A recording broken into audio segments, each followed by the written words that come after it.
अब तो अयाज सादिक साहब ने भी कह दिया है कि नवाज शरीफ जनवरी में वापस आ रहे हैं, यानी अगले साल पहले महीने वापस आ रहे हैं। पिछले 3 साल में हम देख रहे हैं कि हर 2-3 महीने के बाद जो है ना ये ख़बर फैल जाती है कि नवाज़ शरीफ साहब वापस आ रहे हैं, नवाज़ शरीफ साहब वापस आ रहे हैं। लेकिन अभी तक हम देख रहे हैं कि उनकी वापसी नवंबर में भी कहा जा रहा था, फिर दिसंबर में भी कहा जा रहा था। तो क्या इस बार जो है वो वाकई जनवरी में आने का फ़ैसला हो चुका है? और दूसरा ये कि कानूनी मामलात हल होने थे उनके आने से पहले, तो अभी तक तो हम उनमें कोई पेशरफ्त नहीं देख रहे। तो फिर क्या अगर जनवरी में उनकी वापसी मुमकिन है तो ये 1 आध महीने में 1.5 महीने में ये मामलात हल हो जाएंगे? देखिए, आपने 2-3 चीज़ें तो हमें पता चल गई हैं ना। एक तो इसाक डार साहब आ गए, प्रोटेक्टिव बेल ली, प्रोटेक्टिव बेल लेने के खिलाफ बाद अपने केसेस ख़त्म करवाए। अब अपनी जो प्रॉपर्टीज़ उनकी जो FPR ने सीज़ कर ली थी उनको भी अनफ्रीज़ करवा दिया। अब लेटेस्ट खबर ये है कि सुलेमान शहबाज वो उन्होंने भी एप्लीकेशन देने का इरादा किया है कि हम उन्हें भी प्रोटेक्टिव बेल मिल जाए, वो भी वापस आना चाह रहे हैं। वो भी 3 साल से बाहर बैठे हुए हैं। तो इसका ये मतलब है कि कुछ रास्ते अब वो खुल रहे हैं। और यकीनी तौर पे अगर इलेक्शन की तरफ किसी स्टेज पे जाना है तो मैंने तो पहले भी ये कहा है कि उससे पहले कम से कम 4-5 महीने पहले नवाज शरीफ साहब वापस आ जाएंगे। जाहिर है कि पार्टी लीड करनी है उन्होंने तो आएंगे ही ना। तो 3 माह की तो कैंपेन होती है, उससे पहले आके अपने वो कोर्ट केसेस जो है वो ख़त्म करवाने हैं, और जैसे मैंने कहा लेवल प्लेइंग फील्ड करवानी है। तो अब बातें शुरू हो गई हैं। खान साहब, इमरान खान लगे हुए हैं इलेक्शन कराने। मैंने कहा था जून जुलाई में शायद इसका ऐलान हो जाए और कुछ मामला आगे बढ़े। तो इसका ये मतलब है कि फिर अगर मियाँ साहब ने आना है तो जनवरी में या फरवरी में आएंगे वो। इसमें तो कोई और शक नहीं है। मगर अगर खान साहब कामयाब नहीं होते और ये इलेक्शन चले जाते हैं आगे, और नहीं मानती हुकूमत कि जी नहीं हम तो अक्टूबर से पहले नहीं कराएंगे, तो फिर हो सकता है नवाज शरीफ साहब की वापसी जो है वो डिले हो जाए। तो ये सारा डिपेंड करता है कि कब ये फैसला होता है कि इलेक्शंस कब करवाने हैं। ठीक, तो नून लीग के लिए क्या बेहतर है कि आकर जनवरी में या फरवरी में एक लंबा अरसा जो है 7-8 महीने नवाज शरीफ की अपनी मौजूदगी में इलेक्शन मुहिम चलाएं, या फिर जो है वो इलेक्शन से चंद रोज़ पहले आ जाएंगे? नहीं, चंद रोज़ पहले आने की बात नहीं है ना। अभी तो मैंने कहा आपसे क्योंकि अपने केसेस ख़त्म करवाने हैं ना, लेवल प्लेइंग फील्ड करनी है। तो चंद रोज़ आने से पहले क्या होगा, आके केसेस ख़त्म होंगे ना, अदालतों में जाना पड़ेगा वकीलों के साथ वगैरह वगैरह, फिर पार्टी के लिए लोगों को मिलना होगा। आज की खबर ये भी है कि जी जो सीटें देनी है आगे, नॉमिनेशंस जो होनी है वो मियाँ साहब खुद बैठ के फ़ैसला करेंगे कि उज़्मा को देनी है, सिटी को देनी है एंड सो ऑन। तो ये उसके लिए वक्त लगता है। और कैंपेन कोई आसान काम नहीं है कि 10 दिन पहले आके आप कैंपेन करें, ऐसे नहीं होता। अब बात यह है कि वो लीडर हैं पार्टी के, वोट उनका है, वोट और किसी का नहीं है। तो इसलिए उनका आना और वेल इन टाइम ज़रूरी है। तो कानूनी मामलात भी करने पड़ेंगे ना, उसके बगैर। देखिए, वो अभी हेड ऑफ़ द पार्टी भी नहीं है और पार्टी के और वो हिस्सा भी नहीं ले सकते।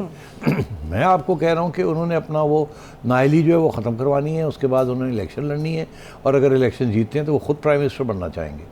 तो अगर ऐसी बात है तो फिर जाहिर है पहले आके तैयारी करनी पड़ेगी ना, पार्टी को तकड़ा करना पड़ेगा ना। पार्टी तो बड़ी इस वक्त मायूसी छाई हुई है पार्टी के अंदर। बिकॉज जिस किस्म की हुकूमत इक़दाम कर रही है, स्पेशली जो पॉलिसीज़ हैं, इकनॉमिक पॉलिसीज़। और फिर ये भी आपको पता ही है कि कुछ अरसे से मियाँ साहब कह रहे थे कि जो आप इकनॉमिक पॉलिसीज़ कर रही है ये हुकूमत, वो इत्तेफाक नहीं करते उससे। वो समझते हैं कि आवाम के ऊपर बहुत सख्त दबाव डाला जा रहा है और इतनी भी कोई बात नहीं है। इसीलिए इसाक डार साहब को भेजा और मिफ्ता इस्माइल साहब को कहा कि स्टेप असाइड, बिकॉज वो समझ रहे थे कि मिफ्ता इस्माइल साहब बहुत जल्दी IMF के आगे घुटने टेक रहे हैं। कुछ आवाम का भी सोचना चाहिए।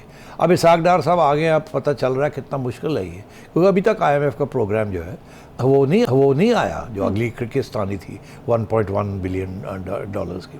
और अब ये कहा जा रहा है कि ये शायद जनवरी फरवरी में ये जाके जो पैसे आए हैं। अभी तो डिसएग्रीमेंट शुरू हो गई हैं कि जी जो आपको फ्लड्स के लिए पैसे देने हैं उसका क्या होगा, आपने जो रेवेन्यू कलेक्शंस हैं उसकी शॉर्टफॉल हो रही है, इस किस्म की चीज़ें हो रही हैं। तो बहुत, और फिर ये कि जो पैसे बैरूनी मुल्कों से आने थे वो आए हैं कि नहीं आए, आपके रिजर्व्स का क्या लेवल है। तो अभी तो बातचीत चल रही है। और आपने देखा है इसाक डार साहब इस वक्त बड़ी स्ट्रॉन्ग क्वेश्चनिंग उनको हो रही है कि आपने तो कहा था कि आप वहीं आएंगे और इतनी जल्दी डॉलर जो है 200 रुपये का हो जाएगा, और आपने कहा था ये ब्लीडिंग जो है मैं रोक लूँगा। उन्होंने बहुत मेहनत की है इसके ऊपर, मगर कुछ ऐसे हालात हैं जो कि जब तक IMF का प्रोग्राम के पैसे नहीं आते और उसके साथ दूसरे पैसे नहीं आते तो बड़ा मुश्किल है ये काम।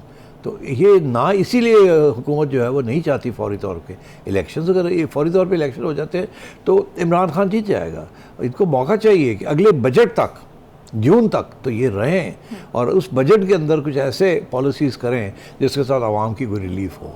और इसीलिए आपने देखा इमरान खान ने भी ये कहा है कि बजट से पहले इलेक्शन किस तरफ जाना है और अगली हुकूमत आके बजट करे, इसीलिए वो मार्च की बात कर रहे हैं। अच्छा सेठी साहब, एक मुज़ाकरात के हवाले से इसहाक डार की और सदर साहब की जो है वो मुलाकात हुई है, तीसरी मुलाकात हुई है।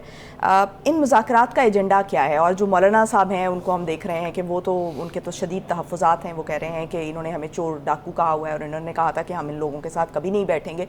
तो अब क्या जो PDM के अंदर जो एक हम देख रहे हैं कि दो राय आ रही है, क्योंकि बाकी सब जमातें तो ये कह रही हैं कि मुज़ाकरात होने चाहिए और इमरान खान को टेबल पर आना चाहिए और उनको पॉजिटिव साइन दे रही हैं, लेकिन मौलाना साहब को क्या अग्री किया जा सकेगा? नहीं, देखिए उस्मा ऐसी बात नहीं है कि मौलाना साहब अग्री करें या ना करें। बेसिकली होता ही है, इस किस्म की PDM जो है इसके अंदर जरदारी साहब को बनाना होता है। He is the major partner. तो मौलाना साहब के अपने इंटरेस्ट ज़रूर हैं और एक वो असूलन भी उनकी एक मौक़िफ़ होता है। मगर जब मियाँ साहब और नवाज शरीफ साहब एक तरफ और शहबाज शरीफ साहब और जरदारी साहब सारे एक ही सफ़े पे आ जाते हैं तो फिर मौलाना वहाँ अंदर कह देते हैं जी मेरा तो ख्याल है नहीं करना चाहिए। बहरहाल अगर आप समझते हैं आप ड्राइविंग सीट में हैं तो करना चाहें तो कर लें, मगर याद रखें 1 2 3 4 5, तो ऐसी बातें होती हैं। आई डोंट थिंक मौलाना का, देखिए ये नून लीग के अंदर भी तो बड़े लोग हैं ना जो कहते हैं मुज़ाकरात नहीं करने हैं। नवाज शरीफ साहब खुद कह रहे हैं कोई ज़रूरत नहीं मुज़ाकरात की। तो अगर मौलाना भी ये बात कह रहे हैं तो कोई समझ आ रही ना आपको। उधर जरदारी साहब हैं और जरदारी साहब का हमेशा सियासी मौक़िफ़ ये रहा है उसमें कि दरवाज़े खुले होने चाहिए, कभी दरवाज़े बंद नहीं करने चाहिए। तो उनके दरवाजे हमेशा खुले हैं। कभी वो चौधरी शुजात के पास मिलने चले जाते हैं, कभी वो कहते हैं कि कोई बात नहीं मुज़ाकरात भी कर लेते हैं, कभी वो इस्टेब्लिशमेंट से कर रहे होते हैं, कभी इधर कभी उधर। तो वो असली सियासतदान है और वो हमेशा politics of negotiation and compromise करते हैं।